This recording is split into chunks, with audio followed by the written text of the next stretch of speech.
Sama harka fuunee akkam nagaa jirtu fayyaa keessanii bakka jirtanitti nageenya rabbii isiniif haa baay'atu. Gamanumaan waan tokko irratti dubbachuun barbaadeeti. Innis maalidha jennaan waa'ee du'aatii shamarree Haanaan wal qabatee Haanaan Muhammad Abbaa wal qabatee waan tokko lama jechuun barbaada. Dursaa Rabbiin isitti haa araaramu maatii isii fi firoottan isii akkasuma hiriyoottan isii guutuu Rabbi jajjabina isiif haa kennu jedha. Akka carraa ta'ee Haanaan ijaan hin beeka. Rabbiin sabrii maatii isiitiif haa kennu isiif immoo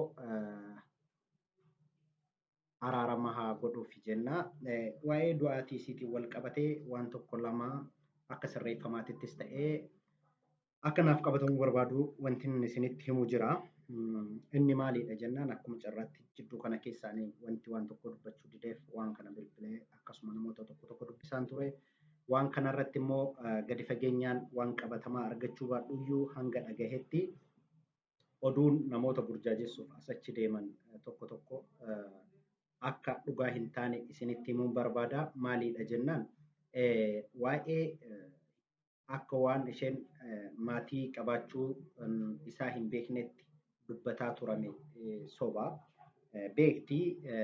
Anaan oduudhaan osoo hin taane qaamaan beekti jechuudha. Maatii qabaachuu isaa haadha manaa qabaachuu ijoollee nama qabaachuu isaa oduudhaan osoo hin taane qaamaan beekti. Inni kun of ajjeesuu Haanaaniif sababa akka hin taane gamanumaan qabachuu qabaattu. Of ajjeessu jedhame normaalii of ajjeesuu isiitiif ammallee mee akkam wanti of ajjeesuu isiitiif ragaan qabatamaa jiru maalidha? As biratti namni kun erga fuudha isaa beektee wanti lubbuu isii baasisiisuu isii gahe maalidha? Tokko gaafii lamaan sadiin tokko mataa kiyya keessa naanna'aa ture. Ammallee akkuma gaafiitti uummata Oromoo bal'aaf dhiyeessa. Inni maalidha jennaan namni fooqii 8 miti sadarkaa yookaan immoo iddoo ol ba'aa gadiin bu'an fooqii tokkorraa'u gamoo tokkorraa'u kufee hin caba hin naafata gadaannisa godhata. Fooqii 8 irraa fooqii 3ffatti kuftee mucayyoon kun akkamitti gadaannisa qaama ishee irraa dhabde akkamitti qaamni isii caccabuu didee akkamitti dhiiguu diddee. Lammaffaa namni kun gaafa biraa bahu akka waan gaafa biraa bahu fuula aariitiin isheen jirtu erga sanaa booda immoo fuula aarii isiin jirtuun sana argee nama abbaa hoteelaatiin dhaqa laalaa jedheen itti kan dubbatamee jedhamaaru. Sana dursee garuu naannoo sana yoo jiraatame wanti ammallee an adda baafachuu barbaadu namoonni yoo isiin fooqirraa kuftu argan yookaan immoo yoo isiin kuftu mul'ate iyyaniiru kufa isiititti iyyamee naannoo sanatti jira. Osoo hin iyyamin dura moo dhaqi alaalaa kan jedhe erga iyyamee booda. Walumaa galatti godaannisni adda isiitirraa hoo eessaa dhufe? Kan maaliiti? Akka maatiin isaanii tokkoon dubbatamaa jirutti godaannisa adda isiirra jira jedhama. Godaannisni adda isiirra jiru kun eessaa dhufe? Kan maaliiti? Kanas ta'ee sanas dhugaan mucayyoo kanaa dhokatee akka hafuun barbaadu akka nama tokkootti akka nama ijaan beekuutti akka nama Oromoo tokkootti maalis yoo ta'e maal mucayyoon kun dhugaa qabdi taanaan dhugaan ishee eessattiyyuu dhokachuuf hin barbaachisu. Yeroo baay'ee wantoonni waan namoonni lamaa godhan hin jaalladhu. Namoonni aangoo qabna jedhaniif namoonni maallaqa qabna jedhan wanta hojjetan hin jaalladhu jireenya kee irratti. Dhugaan nama kanaa aangoo fi maallaqa jidduutti danqamtee akka haftuun barbaadu dhugaa qabdi taanaan mucayyoon kun dhugaan nama kanaa aangoo fi maallaqa jidduutti danqamtee akka haftu hin barbaadu. Oromoon kumuyyuu waan kana dammaqee ilaaluu qabaata. Isheen duuteerti. Duuti akkasii kun tasa ta'uu danda'a. Isheen ofiin of gootee ta'uu danda'a. Inni ishee hin beeku isa sana bakkatti biran jiru. Daqiiqaa ganaan booda duutee akkasiin booda duutee warri miidiyaarra deemtanii nama burjaajessu jirtan dhaabaa isa kana. Because tokko lubbuu namaatiin hin qoosina.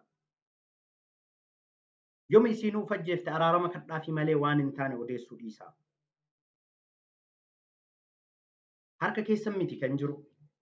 Akkuma mindaan waan hundaatu harka keessan jirutti namoonni miidiyaa irra baatanii dubbachaa jirtan dhaaba waan kana. Biyyaansi isiniif simbiraaf taphaa ijoolleef lubbu jedhama. Isiniif qoosaa yookaaf immoo isiniif waan biraa ta'uu danda'a. Maatii firoottan isiitii fi obbolaawwan hiriyoottan isiitiif garuu gadda. Namni kun lafaa dhufeessa. Akka nama kamiitiyyuu abjuu qaba. Akka nama kamiitiyyuu hawwii qaba. Abjuun nama kanaa hawwiin nama kanaa karatti hafe. Abjuuf hawwii nama kanaa karatti hafe akkamitti nama kana abjuu isaa karatti hafe kana isaa ofiin barbaadee hambise moo wanti kun ta'e jedhamee itti yaadamee godhamee dhokfamuuf yaalame. Waan jedhu sana irratti haa yaadnu. እና በዚሁ በመቀጠል እንድታወቅልኝ የምፈልገው ይሄንን ቋንቋ ለማሰሙት በእርግጥ አንድ ሰው ያለ ምክንያት የሆነ ነገር ያደርጋል ብለን ማሰብ በከብድብንም ተደረገ የምንለውንም በጥሞና ማየት ግድ ይላል። አንድን ነገር መነሻውን ወይም ደግሞ ትክክለኛ የሆነውን ነገር ሳናቅ መፍረድ በእግዚአብሔር ዘንድም የተጠየፉ ነው። እንደ ሰውም ደግሞ ለመፍረድ መቸኮል አያስፈልግም። አንድ ሁለት ጥያቄ የሆነብኝ ነገር አለ በጭንቅላቴ ውስጥ እየተመላለሰ እየረበሽኝ ያለው። በእርግጥ ሐናንን በአካል አውቃታለሁ። እዛ ስመር በነበርኩበት ታይም በአይን አውቃታለሁ። ኖርማሊ አላህ ሰብሩን ለቤተሰቡ ሰብራን እስት ለሷ ደግሞ አላህ ነፍሱን ይማራት። ይሄንን ነው የምለው። ያው ነፍሷን ይማራት። ምንም በሆነ ሁላችንም መሞታችን አይቀርም፣ ግን አሟሟቱ ደግሞ የተለያየ ነው። ሆኖም ሌላው የምፈልገው የአንድ ሰው እውነታ በሁለት ነገር ተደብቆ ሲቀር ማየት አልፈልግም። እኔ ሲጀመር ከመጀመሪያም ሁለት ነገር አልወደውም። ሁለት ነገር እኔ የማልወዳቸው ሁለት ነገር በዝና ላይ የተመረኮዙ ሁለት ነገሮች አልወድም። እሱም ገንዘብና ስልጣን ነው። በገንዘብና በስልጣን መሃል የምደረገው የመጋረጃ ጀርባ ጨዋታ በሷ ህይወት ውስጥ ጣልቃ እንድገባ አልፈልግም። በሷ ህይወት ላይ ፈራጅ እንደሆን አልፈልግም። ይሄ ነገር በገንዘብ ወይም ደግሞ በስልጣን ተደርጎ እንድዋሽለት መንገድ እንድስት ለማድረግ እየተሞከረ ከሆነ በያለንበት ቦታ በንቁ አይተን ይሄንን እውነታ ማውጣት አለብን። ምክንያቱም እውነታው የኛ ብቻ ሳይሆን የኛ ብቻ አይደለም። መሬት ላይ መኖራችን ትልቁ ሚና ትልቁ ትርጉም እውነትን ስናወጣና እውነትን ስናወራ ነውና የዚህች ልጅ እውነታ የቱ ጋር ነው? እውነትም ራሷን ገላ ከሆነ እውነትም ራሷን ወርውራ ከሆነ ሰው አይደለም ከስምንተኛ ፎቅ ከደረጃ ራሱ ወርቆ ቁስል ይኖርበታል፣ ስብራት ይኖርበታል። እቺ ልጅ ከስምንተኛ ፎቅ ወርቃ እንዴት አልደማትም? እንዴት ደግሞ የሆነ አልተሰባበረችም? ይሄ ነገር በጣም አሳስቦኛል። ሌላው ደግሞ ግንባር ላይ አለ የሚባል ቁስል አለ። እሱ ነገር ከየት ነው የመጣው? ሰዎች ውስጥ ጭዋል በሰዓቱ ስትወረወር አይተናል የሚል ሰው ነበረ። ይሄ ሰው ምን ሳደርግ ነበረ? ለምሳሌ ይሄ ሰው እንደምባለውና እንደምወራ እንደምሰማ ከሆነ ወጥቶ ይውልኝ ነው ያለው አለ። ከጠረጠረ ለመጀመሪያ ለምን ሄደ? እንደዚህ ታደርጋለች ብሎ ካሰበ እንዴት ሊሄድ ቻለ?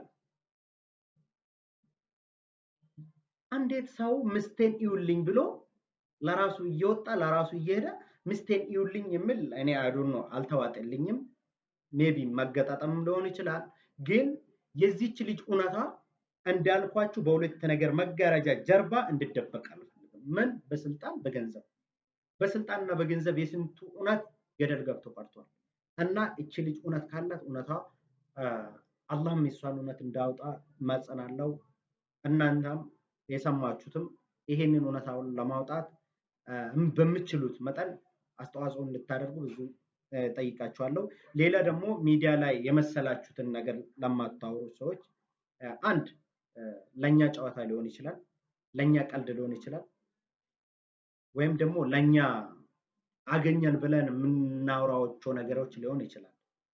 ለቤተሰቧ ቁስል ነው፣ ለጓደኞቿ ቁስል ነው እና ለማቃት በሙሉ ቁስል ሀዘን ነው። ይሄንን ቁስል ሀዘን እንደመሰለን እንደመጣብን ባናወራ ደስ ይለኛል። ይሄ የኔ ሀሳብ ነውና ምክንያቱም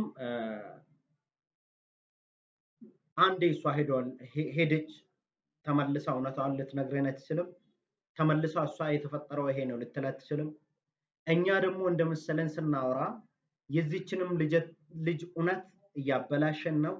ሌላ ደግሞ እንደመሰለን ስናወራ የቤተሰቧንም ቁስል ከቀን ወደ ቀን እንዲጨምር፣ ከቀን ወደ ቀን እንዲያዝኑ፣ ከቀን ወደ ቀን እንዳለቅሱ እያደረግን ነውና ከዚህ እንድንጠነቀቅ የበኩለን አስተዋጽኦ አደርጋለሁ።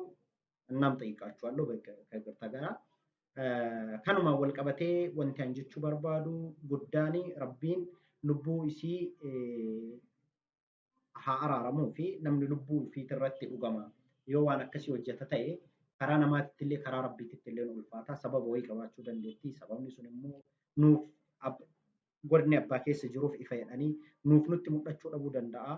Garuu rabbiin rahmata isii haa godhu, maatii isii, firoottan isiitii fi namoota isii beekan hundaafuyyuu jajjabinna haa kennu. Akkuma isiniin jedhe dhugaan namaa immoo beektaa kadu'ee hobbaafataa akka ceenuu baatu ka hafetti seenatu hafa. Dhugaan nama tokko gaafa mucucaatee hafu seenaan sitti hafa.